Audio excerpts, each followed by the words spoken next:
All right. Our first panel of the afternoon is going to be on South America and Guantanamo. Our moderator is David Swanson, and he will be introducing his panel. Oh, I'm sorry. I forgot to mention there was a purse found out here. So if you're missing, you got it. Okay, everything's cool. Thank you, Leah. Everybody come back in. We're getting started. Thanks for being here. My name's David Swanson. I'm going to pass around a clipboard and I'll tell you what it was.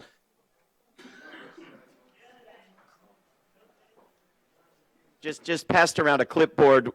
Please send it around the room. Keep it moving. It's a peace pledge from World Beyond War that's been signed in most countries on Earth. No need to sign it if you already have or if you disagree with it. But otherwise, please add your name and pass it along. If you are getting on Facebook, Twitter, et cetera, use the hashtag noforeignbases. It is trending. It is making this event known already today to people who have no clue. So use that. I'm the director of a group called World Beyond War. That's one of many groups putting this together. I've got books at a table back in the corner. Come talk to me.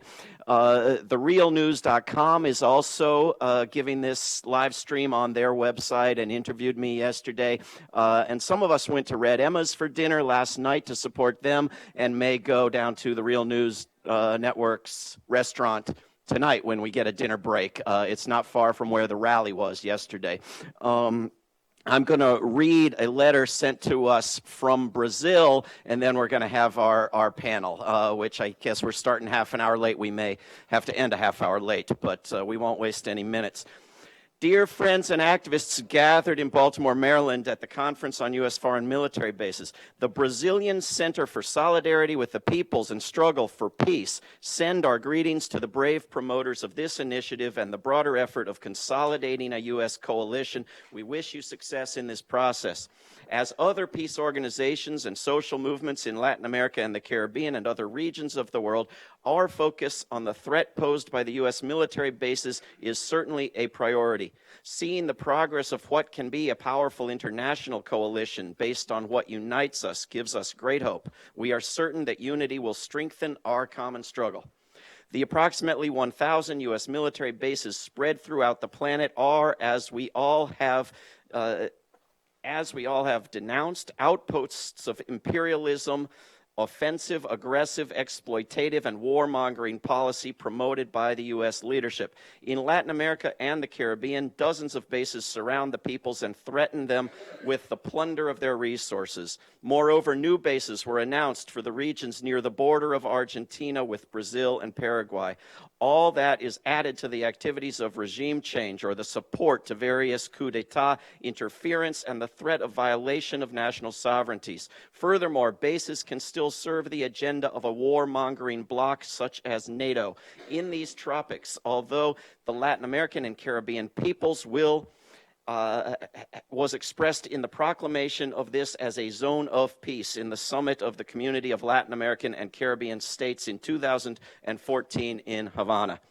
Hence, once more, we congratulate the U.S. coalition for holding this conference and are confident that its results will be to strengthen our common struggle through raising awareness among U.S. citizens of this subject and to the urgency of our coming together to prevent further wars and threats against peoples. Our fraternal greetings in solidarity, Antonio Barreto, president of SEBRA-PAS, which is the Brazilian Center for Solidarity with the Peoples and Struggle for Peace. Thank you to them.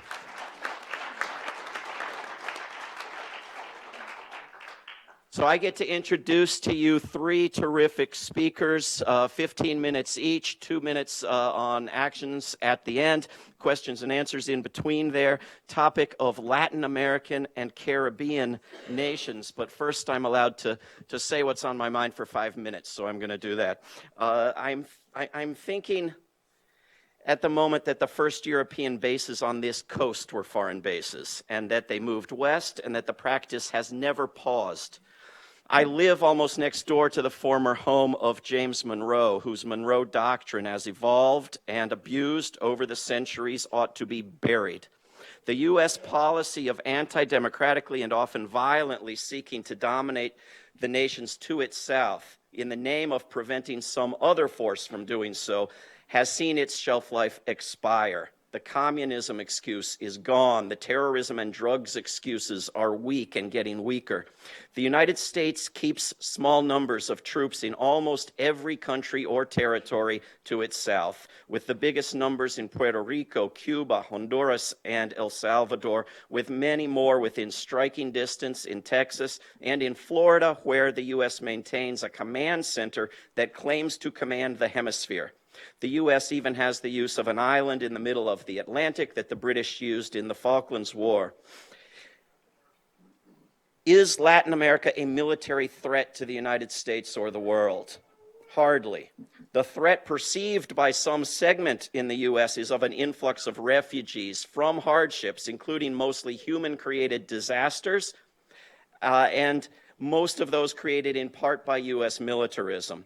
Of all the world's big weapons dealers, none are located in Central America or South America or the Caribbean, but almost the entire region is sent weapons from the United States. While the U.S. encourages higher military spending in these countries and sets an example by spending about $1 trillion a year itself, Brazil is the only country in the region to spend over 1% of that amount, or 10 billion. It spends 24 billion. Every nation in this region and on the earth spends closer to Costa Rica's $0 than to the United States' $1 trillion. These countries have no nuclear, chemical, or biological weapons. They are almost all members of the International Criminal Court. They tend to belong to more disarmament and human rights treaties than does the United States. Almost all are members of a nuclear-free zone. The majority have signed the new nuclear weapons ban treaty. Some have held truth commissions and prosecuted war criminals. People in almost every one have signed our peace pledge at worldbeyondwar.org.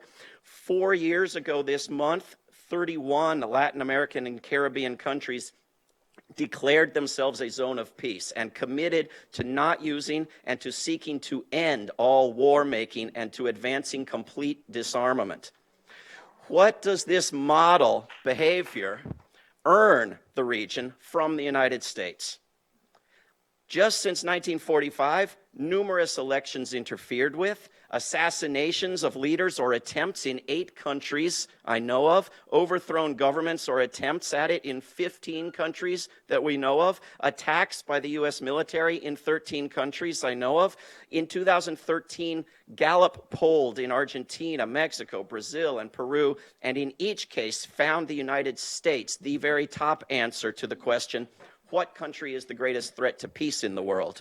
In 2017, Pew polled in Mexico, Chile, Argentina, Brazil, Venezuela, Colombia, and Peru, and found between 56% was the lowest and 85% in the highest country, believing the United States to be a threat to their country. This modern imperialism is unique to the United States.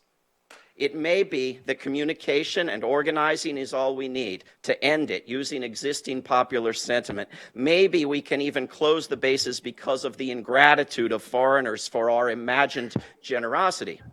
But would such a victory lay the groundwork for good behavior?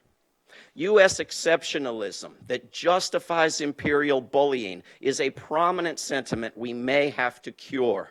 U.S. nationalism has a religious character. Its destructive mission is imagined as sacred. Fort McHenry, Baltimore, is not a historic site. It is a national monument and historic shrine. We may have to learn to value other things, including the other 96% of humanity, before the empire shuts down.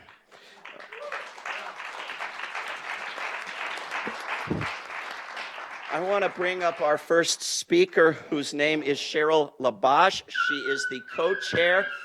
Go. She is the co-chair of the National Network on Cuba, the U.S. National Umbrella Organization for Cuba Solidarity Organizations. She is also a contributing editor of the Workers' World newspaper. She has worked on U.S. and Cuban workers' solidarity since 1985. She will be speaking primarily on the topic of Guantanamo. Cheryl LaBash. Thank you.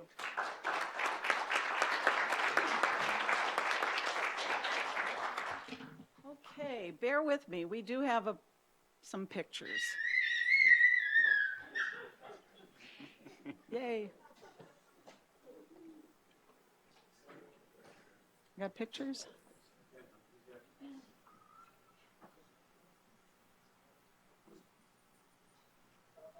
Ah, there we go. I want to thank the organizers of this conference for inviting the issue and question of Guantanamo into this program.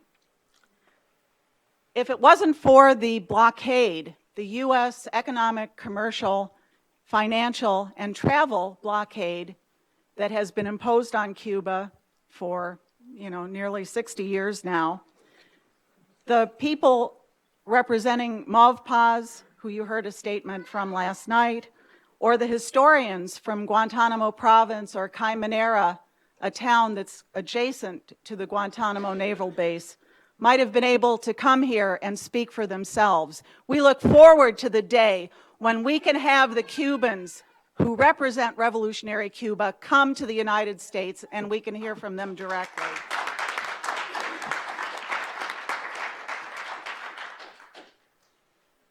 January 11th, just the day before this conference began, was the 16th anniversary of Guantanamo becoming known as a torture prison installed by the United States.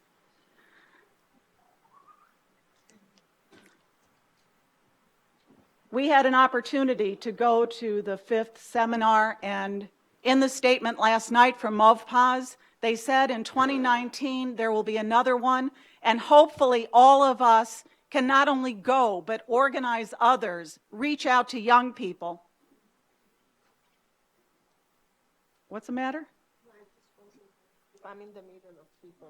And have a large delegation from the United States go to the seminar and see the base, to talk to the people in Caymanera and in Guantanamo.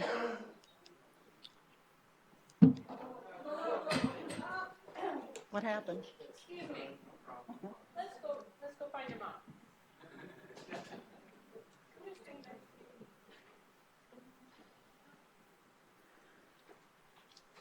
But Guantanamo, of course, is more than the prison, and it's also more than the naval base.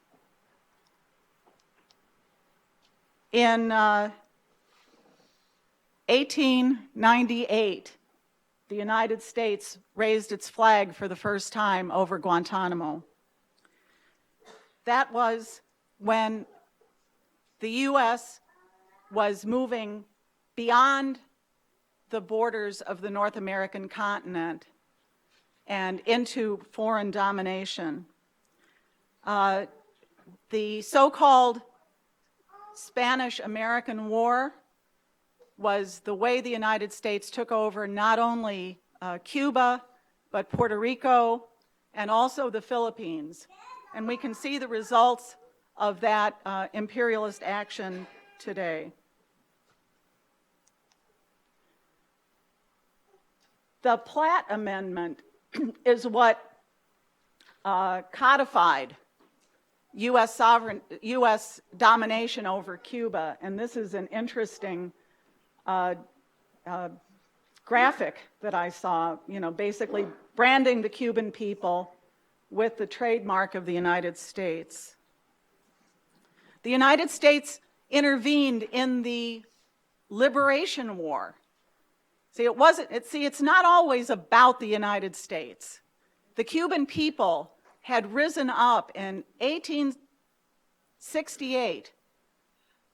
They had, one of the first acts of the freedom fighters was to say, the people who are enslaved here on this plantation are now free to come and join in the struggle against Spanish domination.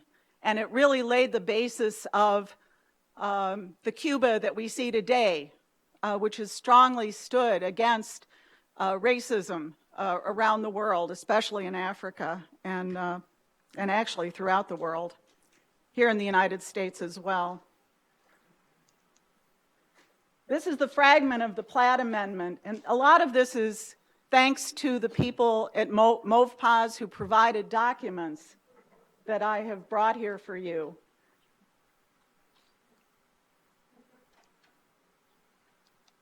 To protect the Cuban people. And after the revolution, this is a New York Times article from October 28, 1959. They were making it clear that although the Cuban people might want Guantanamo to be returned to it, the United States was not planning on letting that happen.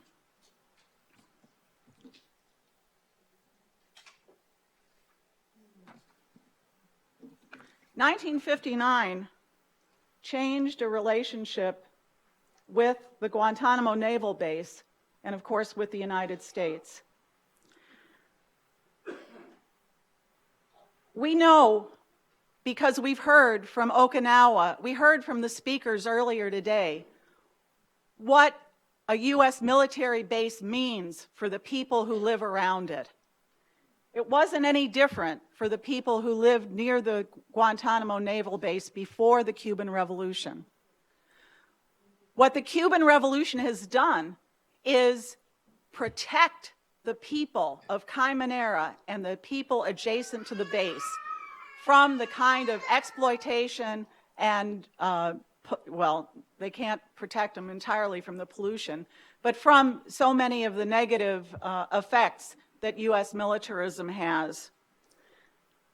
I actually didn't realize that until recently, until I saw a slideshow from the Cuban embassy, that the naval base actually sits astride the entry to the, to the bay. And what that does is it restricts any kind of commercial development or use or access to the sea for the people in Caymanera and the areas around the base. This is looking out at the base. This is the border in the bay. You can see in that far corner there's a U.S. flag. This is the Cuban side, and that's the U.S. side. Even retired Admiral James Stavros, former NATO Supreme Allied Commander and former head of the Southern Command of the United States from 2006 to 2009, said he didn't think that Guantanamo was irreplaceable. And he actually admitted later that he thought eventually it was going to have to be given back to Cuba. So if it's not necessary, why is the Guantanamo naval base still there? Why hasn't the United States said, okay, it's not because they want to keep the prison there. It's because they want to continually remind Cuba of its intention to dominate the Cuban people and take away their sovereignty to determine their own history and their own future.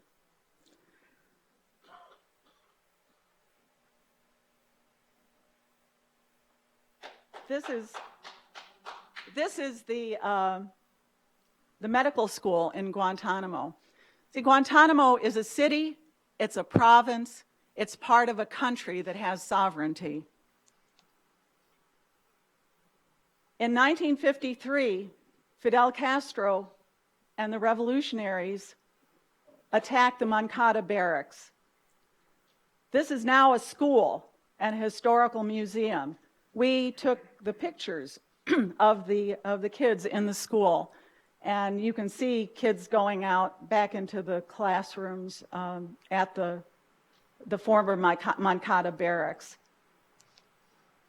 Most significantly and well known here in the United States is the Latin American School of Medicine, but it was formerly a naval barracks. So what Cuba has done is it's converted its military bases into schools to help educate people. And there are the lower picture is the first graduating class of U.S. students who were trained to be doctors completely debt-free on scholarship by the Latin American School of Medicine. There are now 170 graduates of the Latin American School of Medicine who are doctors, many of them practicing in underserved communities in Chicago, in New York, in California. They're in many, many areas.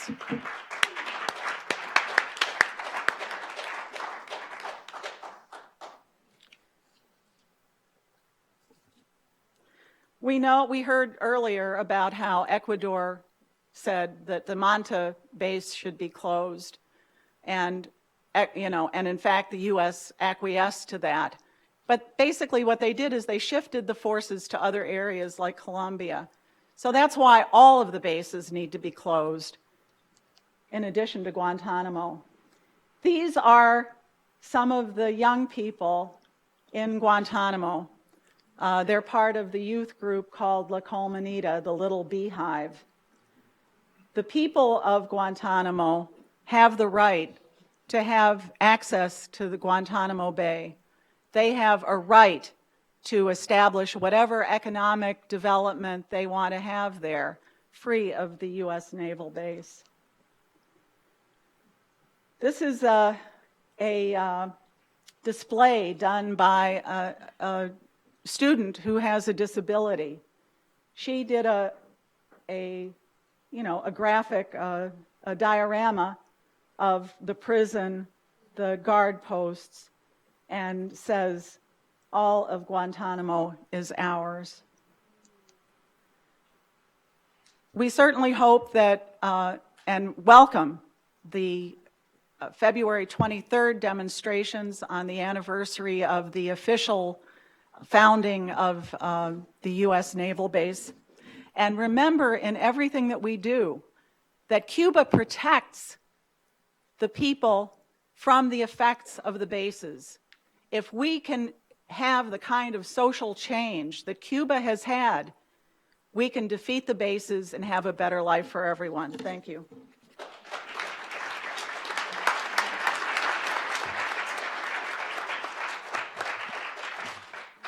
Thank you. Our next speaker is James Patrick Jordan. He is the National Co-Coordinator of the Alliance for Global Justice.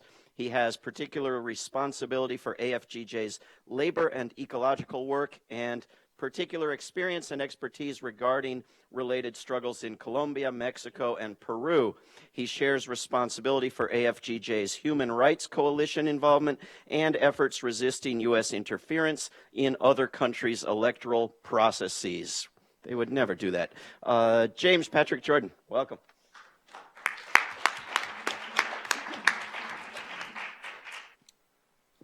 If I can call up my notes. The United States appear to be destined by Providence to plague America with misery in the name of liberty. Those words were written by Simón Bolívar 189 years ago. The great liberator understood that liberation and the U.S. concept of liberty are not the same. When imperialists talk about liberty, they mean free access to land, water, and other natural resources for private development and profit. Ana Esther Cesena, in a piece published by the Ecuadorian Ministry of Defense in 2013, describes the goals of the U.S. and Latin America and the world. She says that the U.S. has two general objectives: to guarantee the maintenance of capitalism and within it, the primacy of the United States, and to guarantee the availability of all the riches of the world as a material base for the functioning of the system, assuming that its hierarchies and dynamics of power are maintained.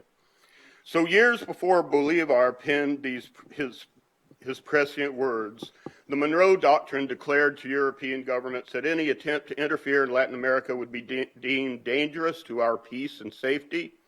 We could not view any interposition by any European power in any other light than as the manifestation of an unfriendly disposition towards the United States.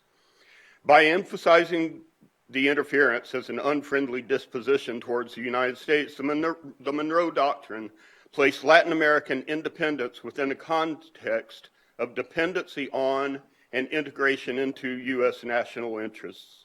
Since the establishment of the Monroe Doctrine, U.S. history in Latin America has been marked by invasions and occupations and proxy wars and outright stealth of land, such as occurred in the war against Mexico. This has been an obstacle to the creation of full-on U.S. military bases in Latin America. The Mexican public especially maintains an aversion to direct U.S. military involvement within its borders. That aversion is being eroded, ignored, and forced upon the country, but it is still significant. Nevertheless, the U.S. has been successful in establishing bases throughout Latin America, with formally recognized bases, particularly in Central America and the Caribbean. However, until recently, the momentum had been with popular movements against U.S. bases. Since 1999, when the U.S. lost the Howard Air Base in Panama, the number of U.S. bases had steadily declined. In 2008, the Colombian government agreed to grant U.S. access to 7 bases, but this was struck down by the Constitutional Court in 2010. The reality is that the U.S. continues to access and use these bases based on other agreements. The court decision was against a permanent presence on the Colombian bases, but permanency is an amorphous and flexible concept open to interpretation. If the U.S. is not at these bases permanently, I think it's safe to say their presence is continuous, even if they are going in and out through a revolving door. In 2008, the government of Ecuador booted the U.S. from its Manta base. Now the pendulum seems to be swinging in the other way. Following the coup in Honduras in 2009, the U.S. built the Palmarola facility on the Sotocano base. Since the coup, the population of that base has grown by 20%, with more than 1,300 U.S. military and civilian employees, dwarfing their official host, 300 members of the Honduran Air Force Academy. At the end of 2016, Peru's regional government in Amazonas approved a partnership with Southcom, the U.S. military's Southern Command, and Partenon Contratistas to build a new base. With the removal of the government of Dilma Rousseff in Brazil and the right-wing electoral victory in Argentina, both these countries are courting U.S. military bases. Brazilian President Michel Temer has invited the U.S. to use the Alcantara missile and rocket launching base. Samuel Pinheiro Guimarães, Brazil's former General Secretary of Foreign Affairs and Minister of Strategic Affairs, posts that the Americans' main objective is to have a military base with which it can exercise its sovereignty outside the laws of Brazilian authorities. The location of Alcantara in the Brazilian Northeast facing West Africa is ideal to the United States for its political and military operations in South Africa and Africa, or in South America and Africa. In Argentina, President Mauricio Macri reached an agreement with the U.S. in May 2016 to build 2 bases, one in Tierra del Fuego and the other, the Guarani base, on the triple borders of Argentina, Brazil, and Paraguay, in the area of the world's largest reservoir of drinkable fresh water. When we look at where bases and military activities are found throughout Latin America, we see they are located in and around concentrations of mineral and oil wealth, big agribusiness populations, and water resources. The combined water resources of Brazil, Colombia, and Peru dwarf the water resources of the other countries that are the next largest sites of water reservoirs. And certainly this is a factor in the U.S. presence in Latin America. Despite these setbacks, the anti-basis movement in Latin America is strong and a manifestation of the people's will. These bases threaten popular movements in Latin America, and especially Venezuela, Cuba, Bolivia, and the ALBA countries. Repeatedly, they have given logistic and material support to coup plotters and saboteurs. The bases threaten the whole world. From the Palenquero base in Colombia, with no or only one refueling stop, planes can reach throughout Latin America as well as Africa and the Middle East. The presence of U.S. military bases is only one component of the infrastructure of empire.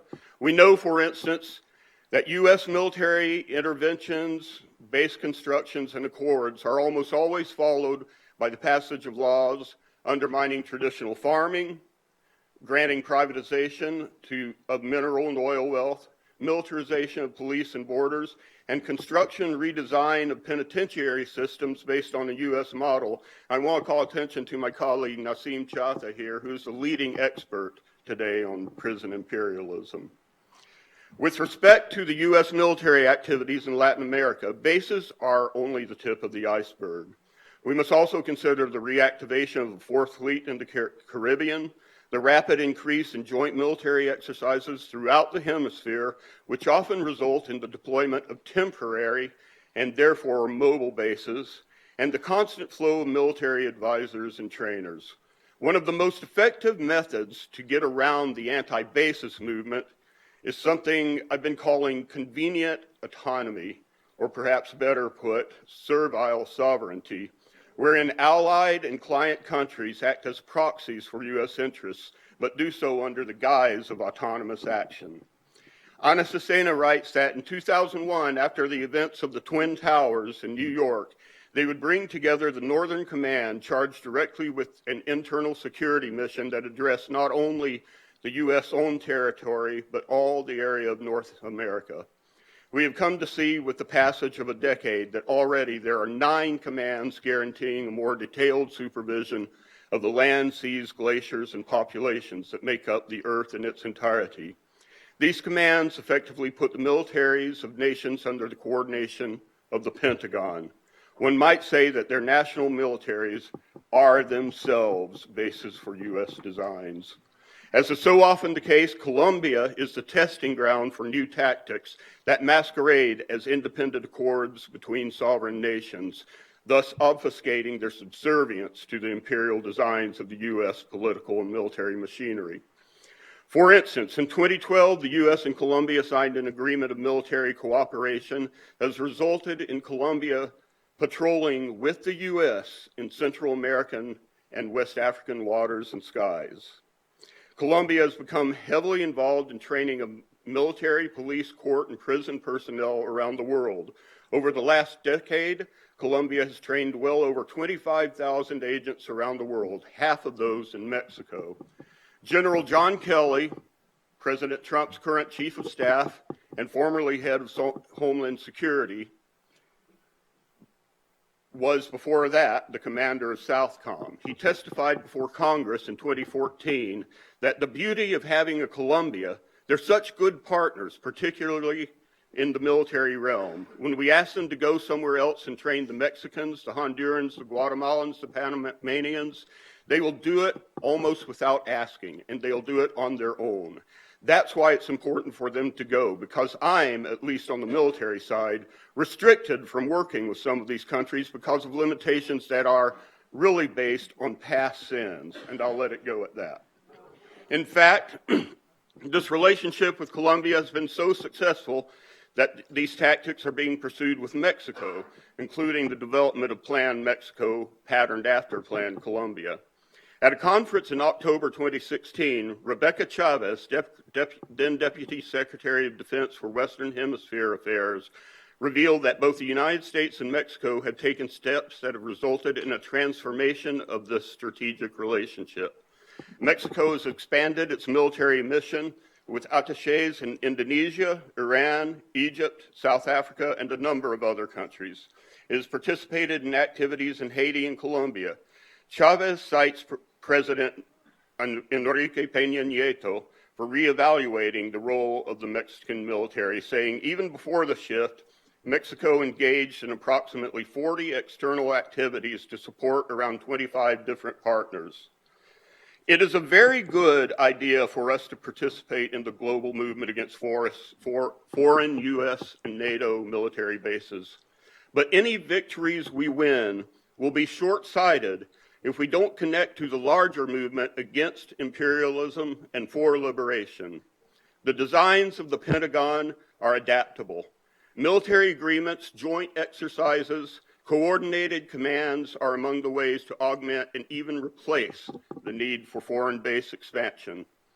Ultimately, Our struggle must be part of an overarching struggle for liberation at home and abroad. If we get rid of the bases, but not the empire, we are merely changing its forms.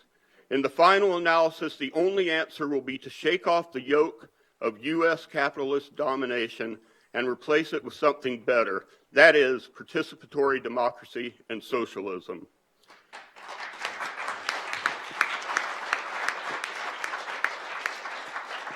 This is especially true regarding those nations who formed the bulwark of resistance to empire in Latin America.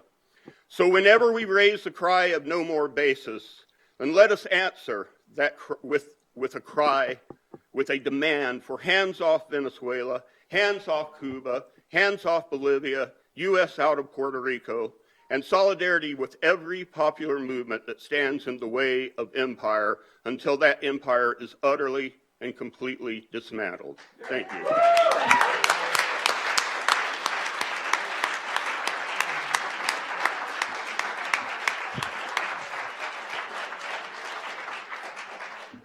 Thank you. Our third and final speaker, and then we'll have some time for discussion.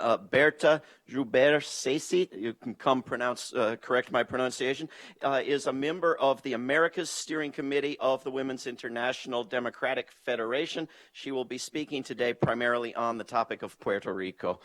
Berta, welcome.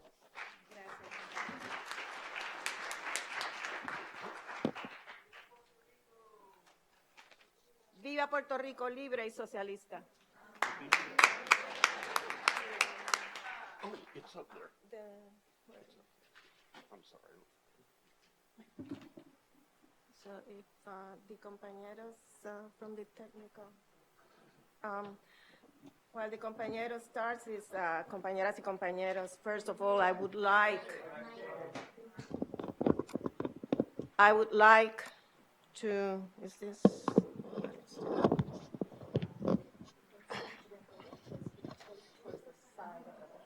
Okay.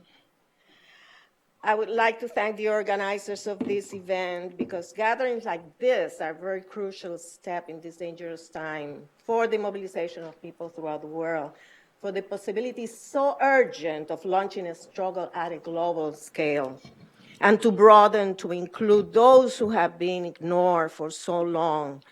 The movement against white supremacy, the LGBTQ community, the Black, the Latino, the Native, and all those who have been attacked by the US powers.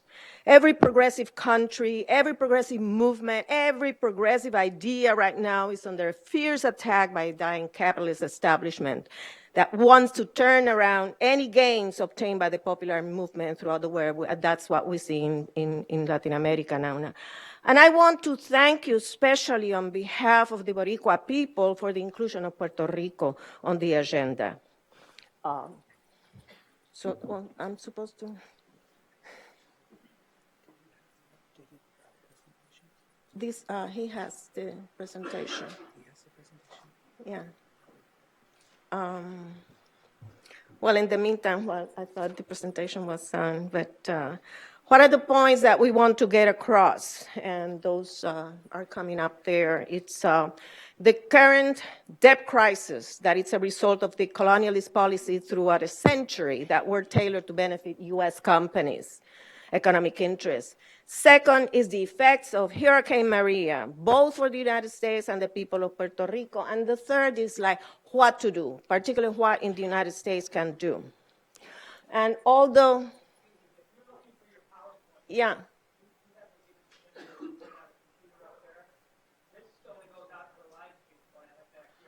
I see. Okay.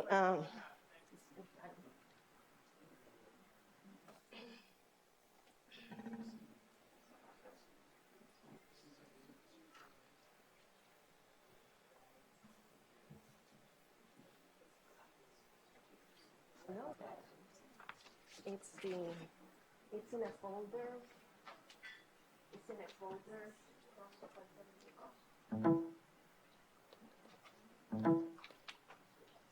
So, in the meantime,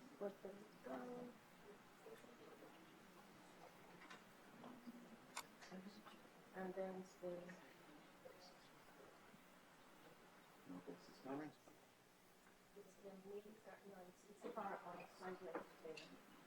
Look for the PowerPoint of that. There you go.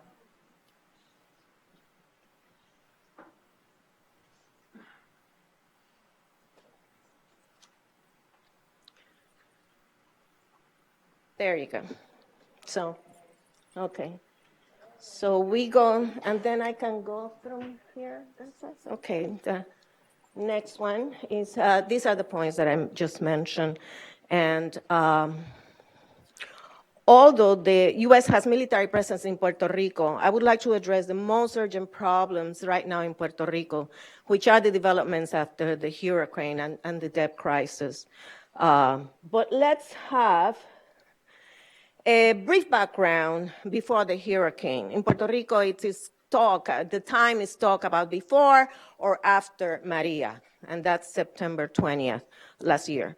So there was already an unpayable, illegitimate public debt of $74 billion. This was the result of municipal bonds sold by the Puerto Rican government to finance government operation, not to develop the infrastructure, and then borrowing to pay the interest of these bonds. In 2016, under the Obama administration, the U.S. Congress passed the Puerto Rico Oversight, Management, and Economic Stability Act, called PROMESA, in Spanish is Promise, creating the Financial Oversight and Management Board for Puerto Rico, better known as La Junta en Puerto Rico, or the Fiscal Control Board. It consists of 7 members appointed by the President of the United States and 1 ex-officio member designated by the Governor of Puerto Rico. Many U.S. international banks were involved in creating this debt. One in particular shows perfectly the role of the banks in producing and increasing the debt, and this is Santander Bank. I'm not going to get into that, but these are 2 members of the Fiscal Control Board who were also members, presidents and CEOs of Santander Bank and the Governmental Development Bank, which is the one that finances the government. So the economy, we have to remember, has been based on manufacturing for U.S. companies, which, even though pay the workers relatively well, according to Puerto Rico standards, the profit did not stay in Puerto Rico, did not help build infrastructure, did not help to develop the island's economy. The taxes paid to the Puerto Rican government, and those who paid, were a mere 4%. Puerto Rico had been a tax-free haven for U.S. industry since its very beginning, first with the sugar agriculture, then the petrochemical processing and pharmaceutical, medical equipment, and electronics. I'm trying to run up because I want to try to cover as much as possible. So the Fiscal Control Board, what were some of these measures?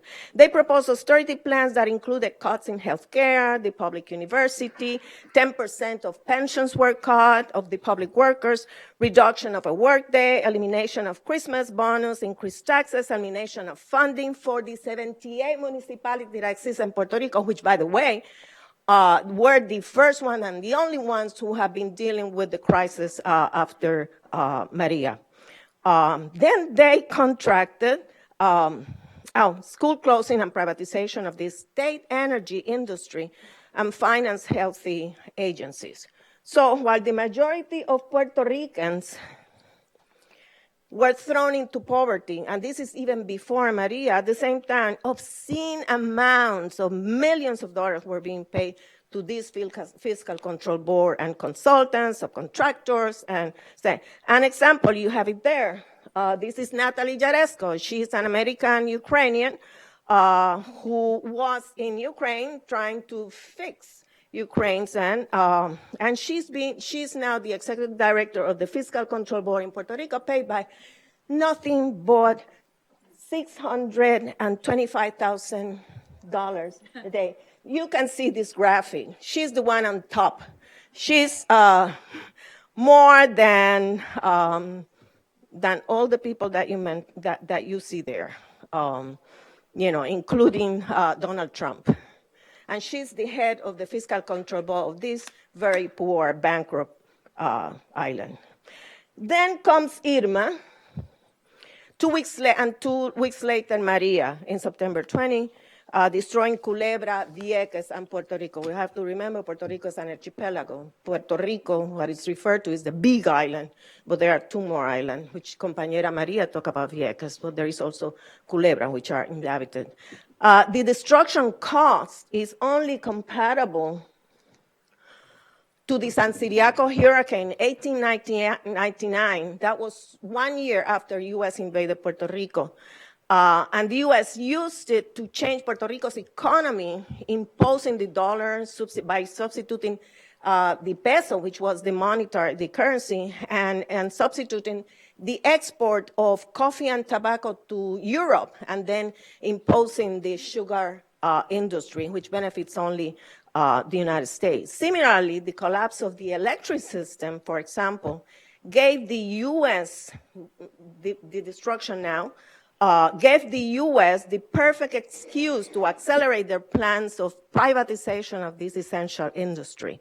The fact that the electricity has not been reestablished now, and more than 100 days after Maria, for almost half of the population is not accidental.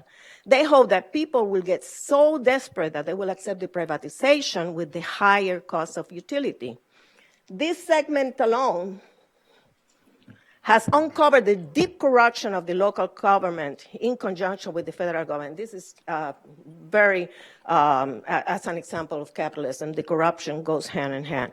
One example is the contract of a small company called Whitefish in Montana, which had only 2 full-time employees, and they paid $300 million to rebuild the whole electric power system in Puerto Rico.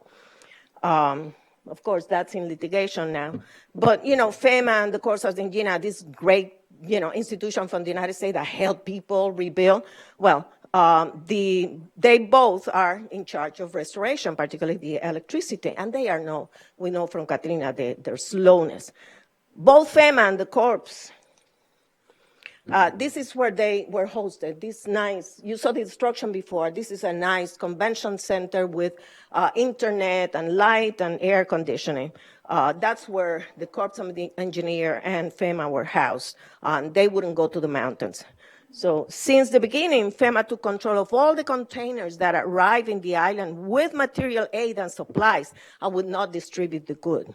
Both agencies' slowness in assessing damages in ordering material from blue roof tarps to electric poles amount to a genocidal act against the Puerto Rican people. The conditions post-Maria has caused a humanitarian crisis. These are tarps that the Corps of Engineers have that have not even distributed. They are just lying there. This condition has caused a humanitarian crisis where at least 250,000 Boricuas have migrated to the United States in 2 months. More than 1,000 have died, thousands are still homeless, and there is hunger. Communication and drinking water are still compromised. The country is paralyzed economically, particularly because of the lack of electricity. While the U.S. government withholds crucial aid to the people, it prevents, at the same time, other countries from helping the island. It has prevented solidarity from Cuba, that was sending a movable hospital with staff and doctors, healthcare and electric workers, Venezuela from sending a ship full of diesel, and Mexico from sending a crew of electric workers. What the United States has imposed in Puerto Rico is a true blockade.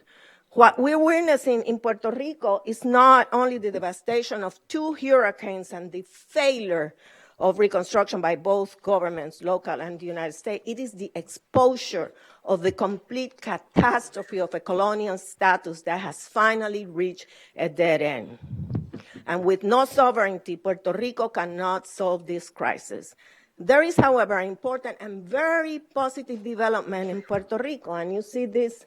These are crews. These are people that are just going to the mountains and the places where the government is not going to help. These are actually teachers and students who are helping clean up. Many of the organizations that existed before are expanding to other places beyond their barrios, are looking for the establishment of agroecological cooperatives for sustainable economy, for solar energy, and so forth. Teachers, parents, students, and their communities have been holding constant demonstrations and actions to demand that their neighborhood school be opened. The Secretary of Education, a woman from the United States, her name is Julia Keller, actually she's from Philadelphia, who was hired by the current government of Ricky Rosselló, who is pro-statehood, for the purpose of privatizing public education. Remember Katrina? She has been closing schools before the hurricane and then preventing the opening of schools that can be used after Maria. But many families have migrated to the United States just for this reason, and so their children can go to school on time. The UTIER, which is the Union of Electric Workers of Puerto Rico, besides working and as real heroes in the mountains to restore electricity, has filed a suit against Promesa law based on the lack of constitutionality, and this was like a couple of days ago. The case is still pending, and it's the federal judge on the Promesa law. The pro-independence movement is beginning to actively look for ways to unite in order to start a process of decolonization. These are just scenes from demonstrations. I'm almost finished. So while both the U.S. government and the subservient Puerto Rico puppet are trying to take advantage of the post-Maria catastrophe, there is a tide of mobilization from below that is beginning to challenge this dictatorial maneuver. Now, the important thing is what we can do here, and this is where I'm ending. Much has been said about the suffering and the need for aid and supplies, but the very little is said about the responsibility of the U.S. government towards the Boricua people. The people would not be in this difficulty were it not for the straitjacket of colonialism and colonial rule of the United States. The Boricua people do not need charity. What they need is justice and solidarity. They need reparations from the United States for more than a century of colonization, for the invasion in 1898, for the repression and killing of independentistas, for the imposition of gag law forbidding Puerto Rican to display our own flag, for the forced sterilization of more than 35% of women between the years of the 70s and 80s, for the use of our fertile land for military purposes, the contamination of land, air, and water by military, petrochemicals, and pharmaceuticals, for the Jones Act that prohibits Puerto Rico from having its own shipping industry and instead forcing U.S. shipping, the most expensive of the world, for imposing U.S. citizenship upon us. The people in the United States must expose the crimes the United States commits daily everywhere in the world. And regarding Puerto Rico, people here must demand U.S. out of Puerto Rico, end the Promesa law and its fiscal control board, repeal the Jones Act, end the blockade now, and reparations now. Thank you.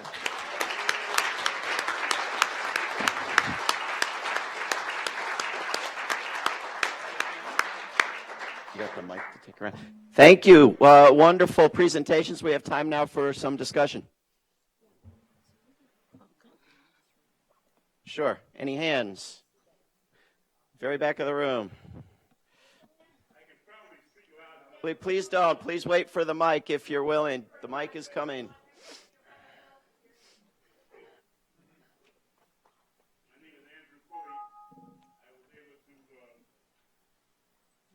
Cuba along with Cheryl, LaBash, and about 65 other people in the United States.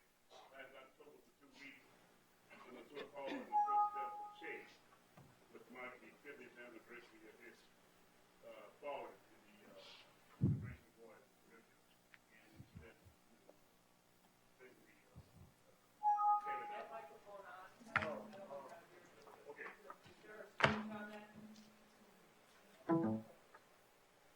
do I need to start over? My name is Andrew Pulley. I was able to visit Cuba as part of the Che Brigade, in the footsteps of Che Brigade last October. along with Cheryl, LaBash, and about 65 or 66 other persons from the United States as part of a international brigade of over 200 people, which we was the largest. Our contingent was the largest. It was very important because we did that in face of the president and Congress trying to discourage U.S. persons from visiting Cuba, because that is the fundamental thing they fear. They fear the people of the United States, working people of the United States, seeing the example of Cuba and trying to emulate Cuba. That is the fundamental reason also why they have military bases all over the world. It is chiefly not for the immediate economic benefit of the U.S. rulers, although it's for that as well. It's most fundamentally is designed for them to attempt to defeat the uprising of the oppressed people and the working class. That's the fundamental reason for it. Now, in this area of Baltimore and D.C., we will be able to have the opportunity to hear a lady from Cuba by the name of Griselda, 1961, during the literacy campaign. And she continued teaching later, and she's now retired. She's on a speaking tour of the U.S. She'll be all over the East Coast and also going to Knoxville, Tennessee, in the month of February. I'll just end by saying this. She'll be here between February 13th and the 18th. And those who would like to participate and help us organize, so those who are friends of Cuba who want to learn more about Cuba are urged to join the NACE Brigade around May Day for 2 weeks as well. Thank you very much. Thank you. I see a hand down in the very front row now. Does everybody remember Phil Donahue running around? That's what I feel like, Phil Donahue. Thanks for the exercise. Hi. Oh, sure. Sorry. Thank you so much for the presentations. I have a question based on the comment that James Patrick made in your presentation. You mentioned something about the U.S. military presence in the region basically changing its forms from the base military presence in the region changing its forms from basically more formal bases to access and joint exercises. So what are the implications for the resistance movements and their tactics to respond to the change? Thank you. Did you want to reply to that? Sure. Or should we wait for some questions? No, I think if you have a direct answer, yeah, go ahead. Yeah. I mean, I think the Microphone. sorry. First of all, the major implication is that we have to be even more adaptable than the U.S. military and the empire is. I think it's very important to take on struggles such as the struggle against the bases, the struggle against the spread of the mass incarceration model of the U.S. to other countries, the struggle against neoliberal trade deals. All these struggles are so important, and the basis struggle is very important because it lends itself and cultivates an anti-empire mindset. But what's really important is that we can't struggle in a place of isolation in our various silos. We have to inform and be in solidarity with various other movements.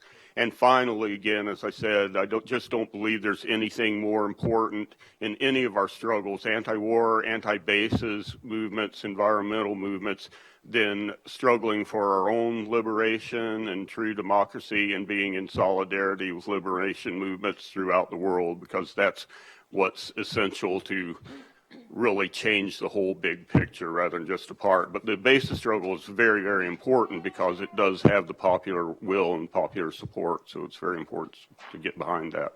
Thank you. Over here in the front row.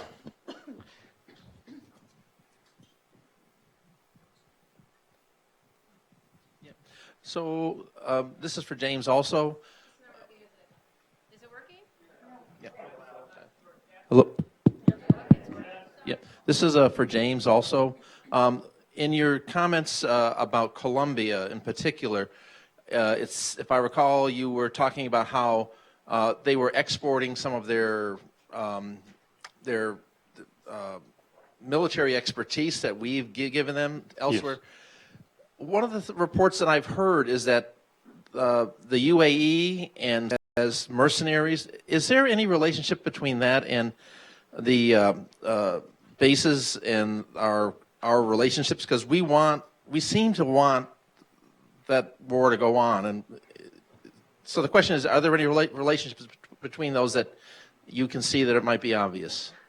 Yeah, well, first of all, I can't speak about the specific details about Colombia's activities in other parts of the world other than America's, except to say that I know that they exist and are somewhat extensive.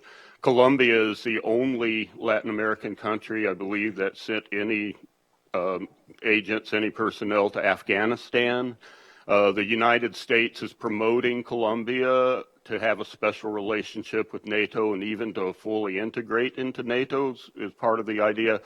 So we've been investing billions of dollars in the Colombian military and developing their expertise, I believe, precisely so that they can be a proxy for U.S. interventions that we can't actually openly and overtly do. And I do know that Colombian expertise is spreading around the world, as greased by the United States. Thank you. We had a couple of hands way over in this side of the room. Yes, ma'am, there. And we also have a microphone running out of a battery, so you may have to do it without the microphone. Can you try? Yes, ma'am. Can you try? Yes, I wanted to ask about Haiti. I haven't heard any real analysis about that. And we know what's going on now is that the Haitian police, along with the UN soldiers, went into these slum neighborhoods, supposedly on a mission to rouse out drug dealers, but ended up killing people. It has been described as a massacre and an intercept. So I wanted to know if someone could address the importance of Haiti and look at it critically in terms of the occupation there and what will be the demands of this body. Did everyone hear the question? The question is about Haiti and U.S. conduct toward Haiti and allegations of massacres as well as many other crimes and abuses by UN and U.S. forces and private groups over the years. Did one of you want to speak to that? And a base that's there. Does one of you want to? Yes, Berta.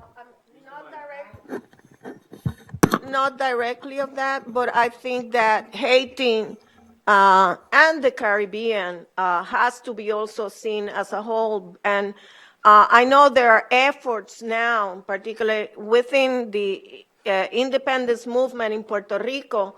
Two of our heroes from beginning the struggle against colonialism by Spain, the idea was a united Antilles. And Betances, for example, he's the Martí is in Cuba, Betances is in Puerto Rico, but nobody knows Betances. Even in Puerto Rico has been denied the people to know our own history. And Betances fought in Haiti and fought in France against imperialism. And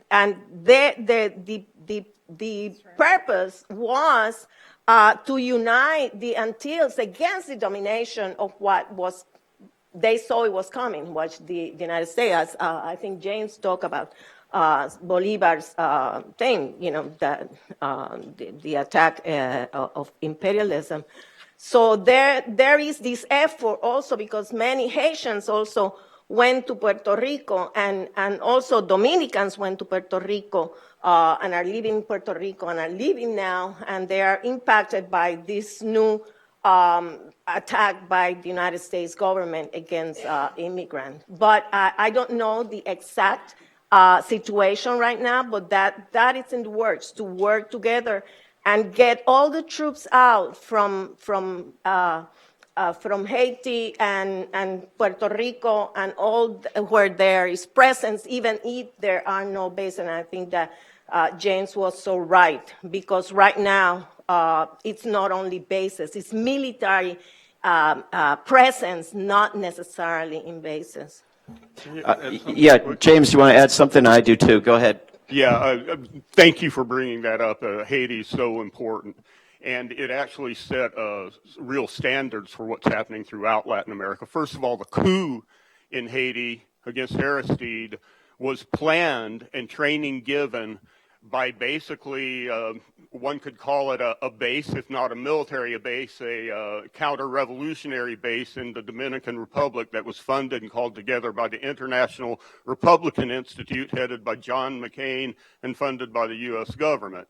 So the whole coup began with a base of training and logistical support in the Dominican Republic. And then the other thing that we're seeing in Haiti that's been repeated throughout Latin America is that the excuse for interventions, especially after the earthquake in 2010, was for humanitarian and disaster relief. And that is the excuse. Humanitarian, disaster relief, the drug war, and the war against terror are the three main excuses for setting up bases and military operations throughout Latin America. And as we know in Haiti, things were not made better. Rather, the troops, the UN troops, the coup, the position of the United States has been to subvert democracy, to make illegal the largest political party in Haiti, LaBash, and it's set the pattern for the entire hemisphere. So injustice begins in Haiti,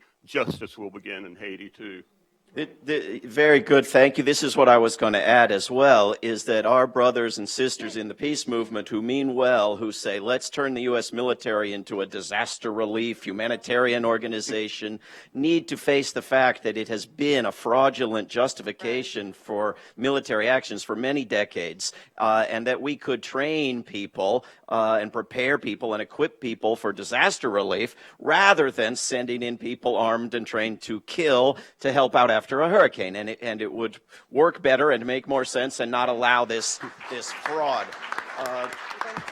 So we are short a battery, so we're going to do without a microphone. That means you have to be concise and brief, and I have to repeat what you say. I think. Yeah, especially since I'm deaf. I think. Did you have your hand up way over there? I did have my hand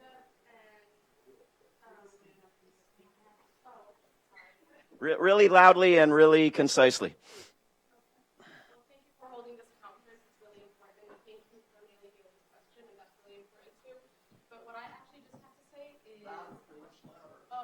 I'll repeat it. Go ahead. What I have to say is, I'm a movement for Black Lives activist and an anti-war activist, and I have a child, and I really wanted to come to this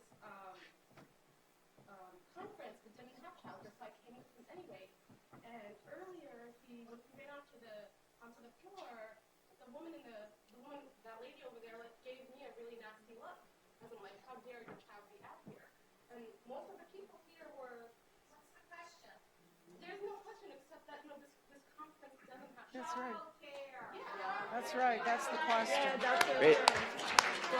Raise your hand if you think we should have childcare at future events. There we go. Most women give birth in this country at 21, and most, young working class women have kids right now. If you want movement spaces to be welcoming to them, childcare is great. That's right. If you don't, I missed most of this conference because I was out there running after him. We overwhelmingly agree. It's an important point. Thank you. Thank you. We should have childcare.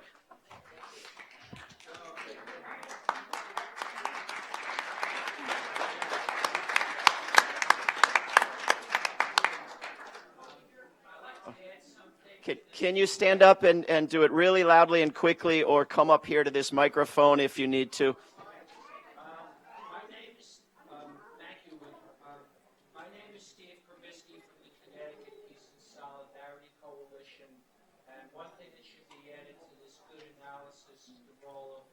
Used to be called School of the Americas in Fort Benning, Georgia. It's been renamed, but they trained some of Latin America's, Central America's worst dictators and violators of human rights. And I think that's part of the equation that needs to be addressed. So I wanted to add that to all this other stuff. Yes, if you didn't hear the point, it was that the school, formerly known as the School of the Americas, should still be part of our agenda. We should be opposing the training of non-U.S. forces in Latin America to commit crimes. Absolutely. Did somebody else want to raise their hand? Yes, you're right here. If you want to come up to this mic, please do. I just wanted to follow up that the U.S. foreign policy that the military enforces is for cheap resources, cheap labor, and cheap markets. So the International Republican Institute set it up so that former presidents George H.W. Bush and Bill Clinton together went to Haiti on their aid, business trip. But what the global capitalist plan is Haiti had been assigned $1.56 as the wage per day. So if you look at all the globalization and outsourcing of offshoring of jobs, there is a PC 16, which are the 16 cheap labor countries post-China. And then for markets, if you look at what Puerto Rico has to buy Dominican Republic and what they pay for potato chips, soda, and all the worst possible food and drink industry profits, which are humongous, right? So this is the resources, the labor, and the market. Thank you. Yes, sir.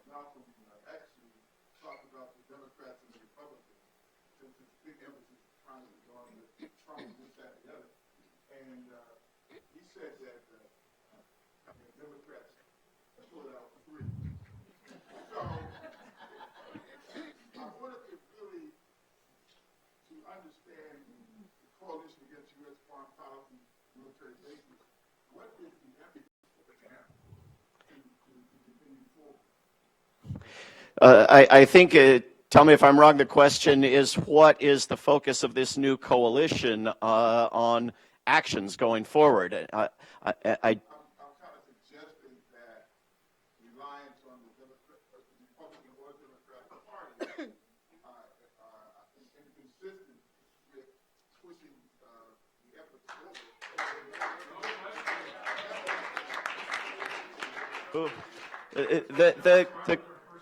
Let me try to answer the question this way. Raise your hand if you think we should all get in line behind the Republican Party. Now raise your hand if you think we should all get in line behind the Democratic Party and they just need a little nudging. It's not a yes or no kind of thing. It really actually shouldn't be brushed off. I'm not attempting to brush anything off. So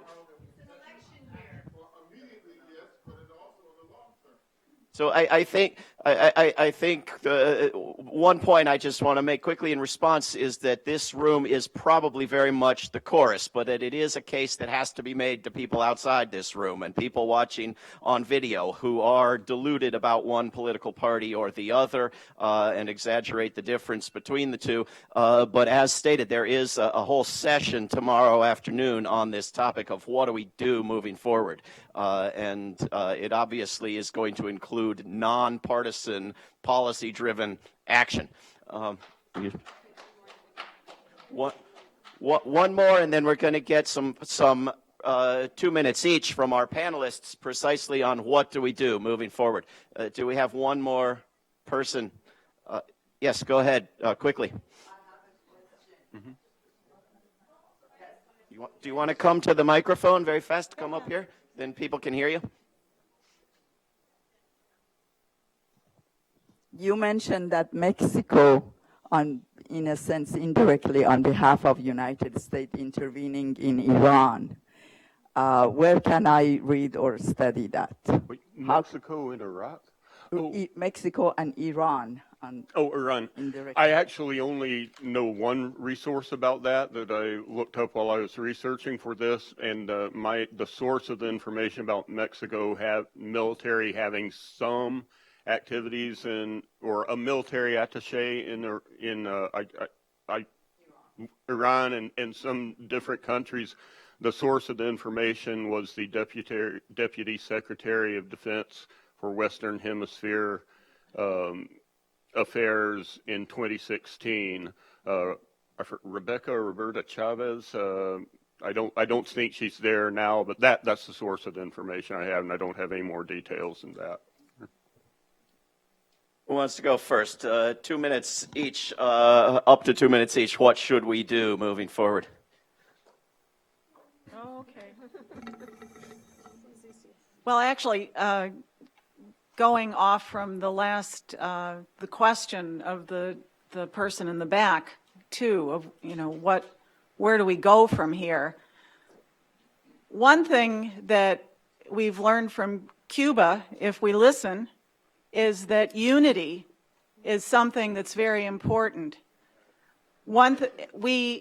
Earlier today, there was a discussion about, trying to unite with the people who are struggling around schools, for example, and showing pictures of the kinds of schools on military bases counterposed to the kinds of schools that are, I know in Detroit, the teachers had to go on strike because of the building conditions in the schools with no heat and mold and all sorts of things like that. It's very similar to what's happening in Baltimore now.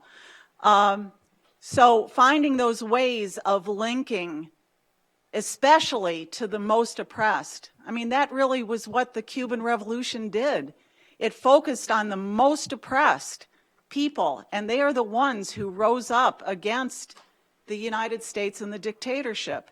So here we have to get out of what may be our comfort zone. We have to go out and talk to the people who don't agree with us necessarily. We may find out that they agree with us more than you think. We need to be part of, as the sister was saying, the Black Lives Matter struggle, about the lesbian, gay, bi, and trans struggle. We have to find a way of making those issues linked with the anti-militarist close the bases. That's the only way that we're going to find the forces and the strength to end the imperialist military system and the economic system that profits off it. That's really the basis. Selling arms, not only do they profit on getting the natural resources, but now it's this really corrupt and miserable system where you make money off selling arms, as well as dominating people around the world. It's the whole system. It's not just one problem or another. And I think that, the other speakers and James, we have to stop siloing. We have to find a way of making those other issues that the most oppressed people have our own and link it with the issues that we feel are important too. That's all. Yeah, I second that. And I also wanted to add that I know this is about U.S. bases, but I think that the technological revolution has expanded militaries and even the concept, what is a base? You want to have military presence in a geographical place. I think James said something very important, and it's the Fourth Fleet, and it's the use of these super, technological battleship groups. It's not only one ship, it's a whole group where they can refuel, they can be used as movable bases, and also the drones. Right now, maybe a base will be a little room with a computer with somebody thousands of miles ahead, away, that doesn't see, because they need less and less troops. And if they need troops, they are more and more trying to co-opt governments to use their own, like they do in Colombia, and to which I should add also the role of Israel and Colombia. Colombia goes to Israel to be trained. So so I think that we have to expand also the whole anti-war movement. That is not only a base, because in Puerto Rico, for example, there are less bases and they're not as crucial as was before. But they have. Who was the first one who went to Puerto Rico? Not to help, But just to watch to see if there is a rebellion, it was the military with helicopters and the whole thing. So I think that just to think and analyze and broaden that concept of bases, what it means now. That's it. I believe in terms of our anti-basis movement that first of all, it's correct, the moves that the organizers are the calls of the organizers to unite with and build the worldwide movement against the military bases. And I think it's exciting, this idea of a National Day of Actions, February 23rd, and the idea of an international conference is very important. I also think, especially in terms of a very direct goal for a movement, is to recognize how emblematic Guantanamo and Puerto Rico are, and that should be major focuses for a movement. It's emblematic. Berta mentioned Betances and the independence movement in 1868.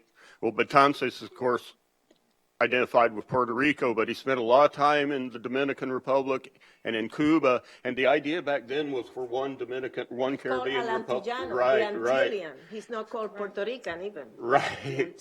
So it's like these what's going on, the situation in Puerto Rico and Guantanamo lies at the taproot of everything. And then to support liberation struggles abroad is so important. That's the most important thing going on, and to build our own liberation movement. We've shown in the United States that we can turn out hundreds and thousands and millions of people into the streets for various causes. In the past, we've really lacked political consciousness to really make this sustainable. I think that political consciousness is really growing, and that we really have to build that consciousness in our own country for our own liberation. Thank you to all of these speakers. Thank you all.